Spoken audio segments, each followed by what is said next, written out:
Hi friends, my name is Borrodante. Welcome back to the Mermaid Encounter. So we're finally back to our mermaid. It's been kind of a while, and I think I just kinda get tired from this painting for some reason. I guess it's kinda hard for me to paint female anatomy or something, that's why I kinda waste myself too much. Like, I should study more of female anatomy and everything. So I'm thinking let's throw as many power that we have today as possible to finish and kind of maybe finalize it. But this should be the last episode for this mermaid, and then we'll move on to other overpaints. Because there's a lot of them, you know, we should move on. Okay, so I read all of your comments. Most people say there's something weird with the neck, like the neck is too long, the reflected light is too strong, so the neck kind of disappears and she looks like she has a double chin. I'm not sure how that works, but the chin kind of disappears in general. I think that's the case. Nobody likes the violet hair. It doesn't fit with the overall color scheme. Okay, maybe. I mean, we could just add more violet on her outfit in general, but I'm not sure where to do that. Someone said this shoulder is too long, or it's noticeably longer than this one. It's kind of true. I think I was going for some kind of foreshortening here, but it actually makes no sense. There shouldn't be any more foreshortening here than here. It's kind of the same distance, because the glass is at the same distance from the mermaid.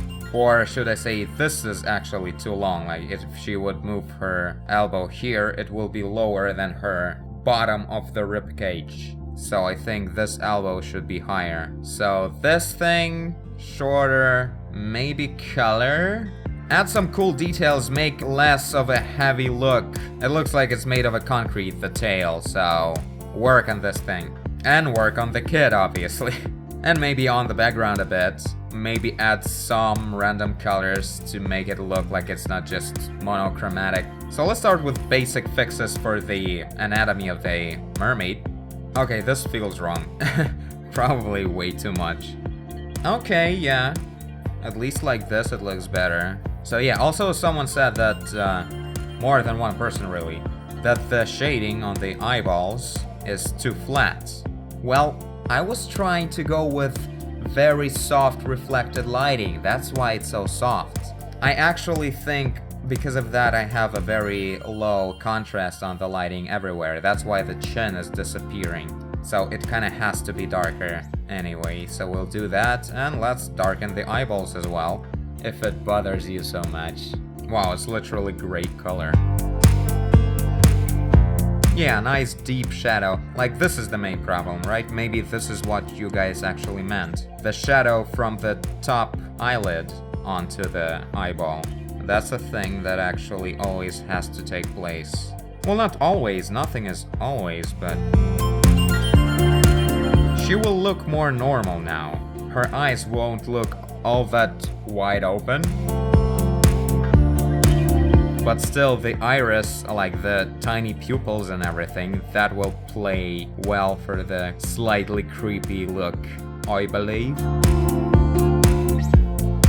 So I gotta say, thank you guys a lot for the comments, the critics on this work specifically, because I like really need it, especially when I work with female anatomy, I do a lot of mistakes. And like, most comments weren't really about the anatomy, but I know that most of the problems that you call, there's anatomy problems behind that.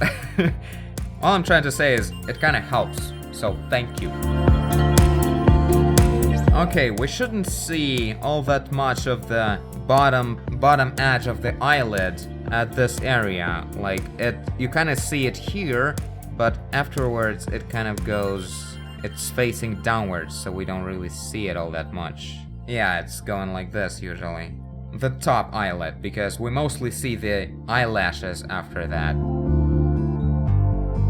Now, I really want to try and make reflected light a bit easier. I think while we were having the break on this, I kind of practiced it a bit, and now I know better how to make it work, but again, fixing it is going to be a bitch. Because of all the silhouettes, you know. Yeah, also another thing about the hair, someone said that it looks too cloudy, like a cotton candy or something, and hair should be kind of shiny.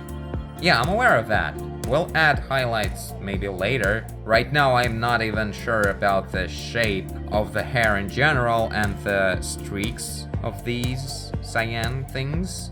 So there's no point to add highlights on top of that. You usually decide on the shape without highlights and without main bright light, if one takes place. So the reflected light, let's actually clone our mermaid just to compare later, or maybe to roll back. So this color, this is its value, it's pretty high, and this is our main light. It's almost the same value. It can't happen. Reflected light is that main light being reflected, losing a whole bunch of energy and then lighting up from the bottom. It has to be really, like, a lot darker than this. This is the problem of it. So let's just do this. I like that. Yeah, this is a bad idea, let's not. This is too soft and subtle changes to try to select it digitally. It's gonna only make things a lot worse. Let's merge the mermaid with the background. I get distracted easily, don't I?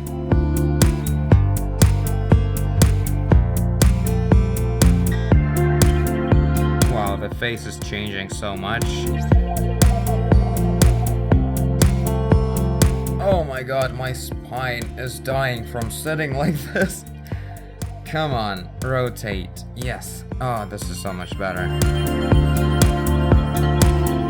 Let's add some nice redness on her cheeks. And the nose too.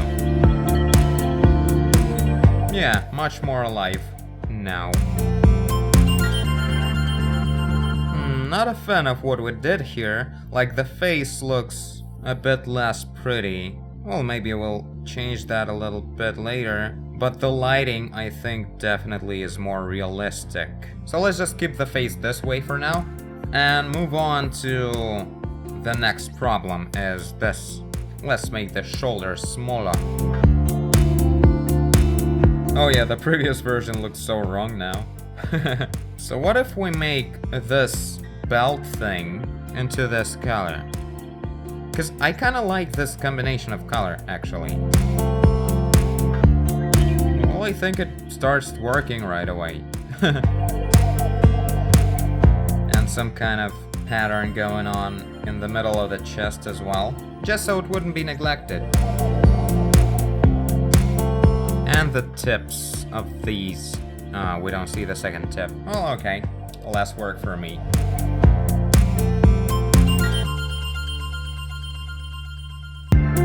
There we go, now the eyeballs actually look white.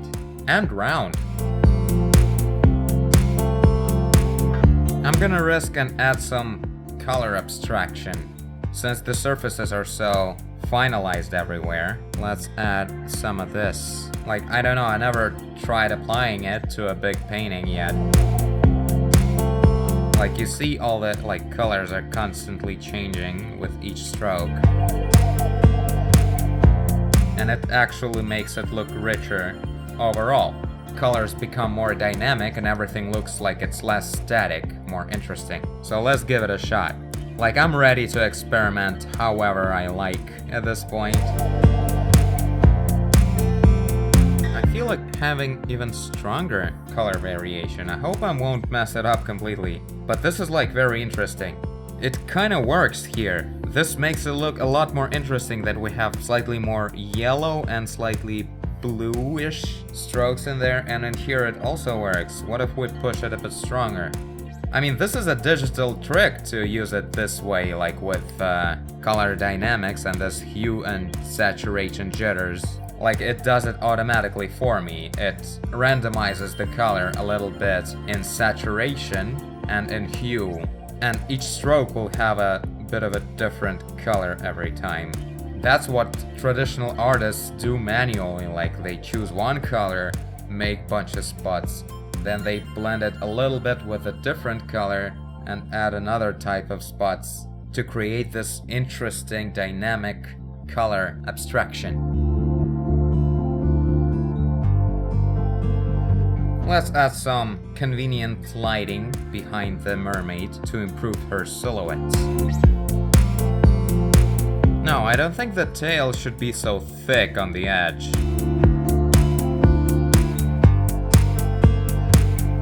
Okay, so let's take a pause on the mermaid for a little while and switch to the kid, because he is still a potato.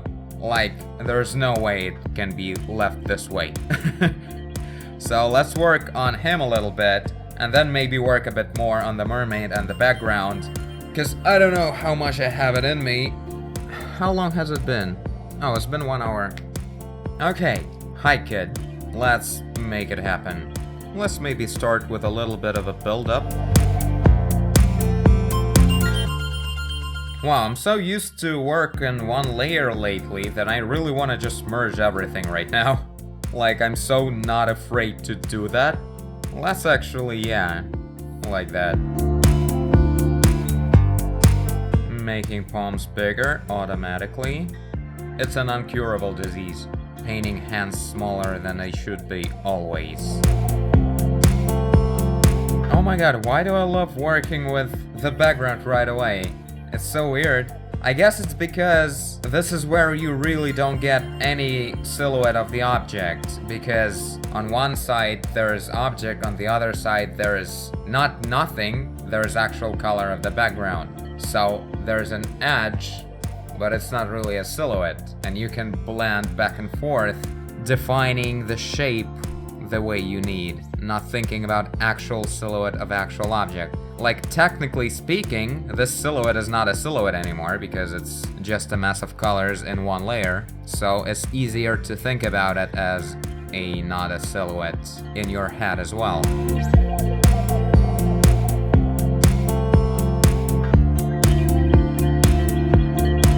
Should we see some nose? I guess we should. There we go. I don't even want to do anything else about it. Yeah, I'm gonna only make it worse. I'm still doing it, I'm still trying.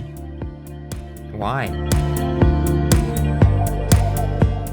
Are you okay, kid? Cause I don't know, I haven't mirrored you for a while. You handling it alright? It's so much nicer to work in one layer. Okay, so let's add some highlights to the hair. I think we're going with this color since I ruined the rest of the mermaid with this violet. And then work a little bit on the background. I want to apply some color abstraction to the background. That's gonna be cool. That's like the best place to apply it, actually. Okay, so let's see. Oh, let's actually add a little bit of air perspective right behind the kid's palm.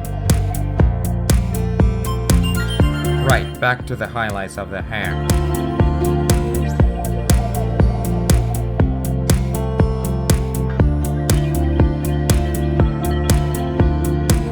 Okay, I think this is kind of a cool hair. It still doesn't look like normal hair, but I was obviously not going for that.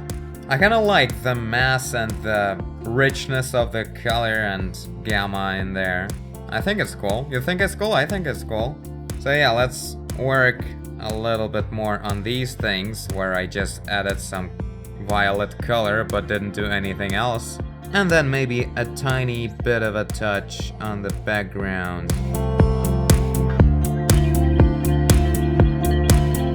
Okay, now for the background. I kinda like the way like this looks so pretty, and we didn't actually add any real detail, but now it kinda looks cool because of this variation of color. This is the magic of this color abstraction. I'm not very much familiar with it still, but it kinda works when I actually try it, like for real.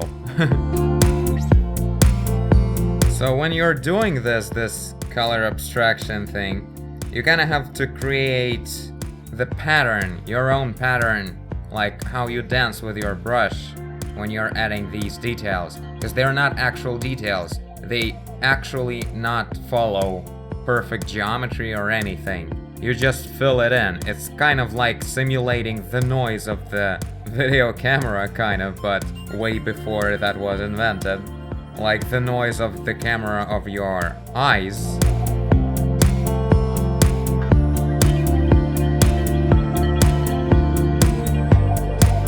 Okay, done. For realsies. Ooh, this was really cool. I kinda love the way the whole background was brought to life by this thing. It was so blank before. When I went with small brush creating this chaos, it was easy to add some kinda small details. They naturally appeared there. It was so easy to put them there, to find a good place for them. That's kind of awesome. So yeah, there's that. God, I love this tail. This is such a cool variations of colors. And this part also, like, I added a lot of highlights. Yeah, like, everything actually looks so interesting. Just because these colors take place, you kind of want to explore the painting, to look at it. It, for some reason, gets this illusion of value of everything you see. Like it matters, and it was actually thought through or something, or not even thought through, it's just full of life, because it's full of different colors. So this is a thing. I love this trick. Like, the painting is not perfect, of course, certain things are not, like, amazingly done, but, you know, it's definitely way better than I expected it to be at certain point. What if we play with contrast a little bit, just post thing? I feel like it could use a bit of a stronger contrast. Just because we kind of have air perspective or water perspective bleaching out the main portion of the image, so everything kind of looks a bit bleak. So we can keep it this way. We could also add vignetting, but I'm not sure. It might make things worse rather than better. Let's give it a try. So this, I think this is looking pretty good, right? Yeah, I'm keeping this color correction thing. I think it's awesome. Let's add a tiny air perspective glow behind the cheek, so we wouldn't lose the shape of the face. Yeah. So you guys tell me what you think. Tell me what you think about this trick with color abstraction. Always forget the second word. Color abstraction. And do you like this effect or not? Because I think it's awesome, but maybe I need more practice because... And maybe automatic jitter is not the best way to go. Maybe it should be better done manually. That's also a thing. So yeah, this is it. And I thank you for watching if you did. I guess you did if you're here. Leave a like and subscribe. Tell a friend. Colorize. Do whatever you want. And I will see you in the next one. Bye.